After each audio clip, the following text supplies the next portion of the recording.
YGO Strats single card discussion is going to be talking about some of the cards that have impacted Yu-Gi-Oh! Throughout the years. Today's card, the reason that we'll finally ban all the tuners, Crystron Halqifibrax. Halqifibrax was first released in Dual Overload in 2019, and as of this video has received only one reprint in OTS Pack 15 in 2021. Also as of this video, it has not been on the ban list, yet. A Link 2 water attribute machine type monster with 1500 attack and bottom left and bottom right arrows, its effect reads: if this card is link summoned, you can special summon one level 3 or lower tuner from your hand or deck in defense position, but it cannot activate its effects this turn. During your opponent's main phase or battle phase, quick effect, you could banish this card you control, special summon one tuner synchro monster from your extra deck. This is treated as a synchro summon. You can only use each effect of Crystron Halqifibrax once per turn. If you're watching this video, you already know what's up with this card. The link plays Halq can enable are virtually limitless, and it starts with one simple reason: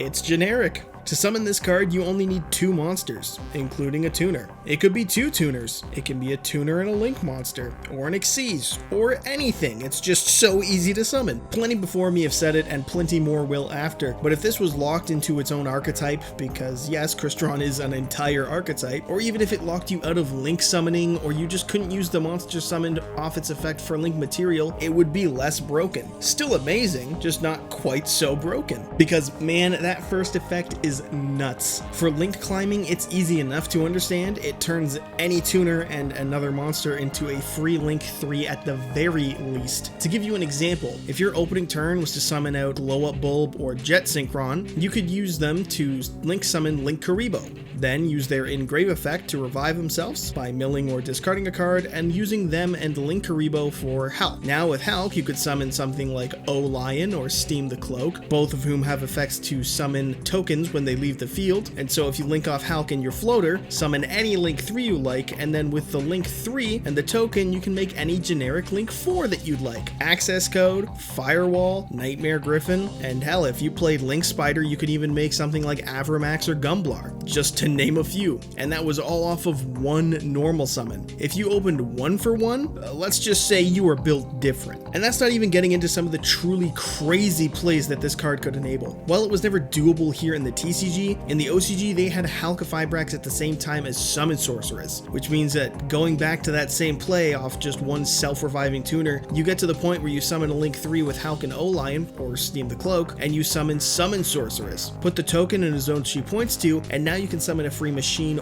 or winged beast from your deck for more extension on top of the, Link 4 you were getting for free. This made some decks really insane, and personally I was looking forward to abusing it in Cyber Dragon, but TCG Konami decided to not let that happen, which in all reality is probably for the better. But that's just some what if / only in the OCG stuff. We here in the TCG saw firsthand how stupid Halq is with other strong Link monsters in 2020 with the infamous Link Cross Halqifibrax combos. Synchro Eldritch and Adamancipator both rocketed to the generally accepted best deck spots. Big thanks to the global pandemic for giving 2 of the strongest decks 0 chance to have a top of the premier event. Got a big shout out for that, great feeling there. Both of these decks could use the tokens off Link Cross and the tuner from Halq, O-Lion and its time, to make Marching Metal Marcher, which would bring back the O-Lion for even more synchro climbing and abuse. I won't go into full details of the combos here, but trust me when I say these decks could make full boards from this alone, without any other cards in hand or whatever.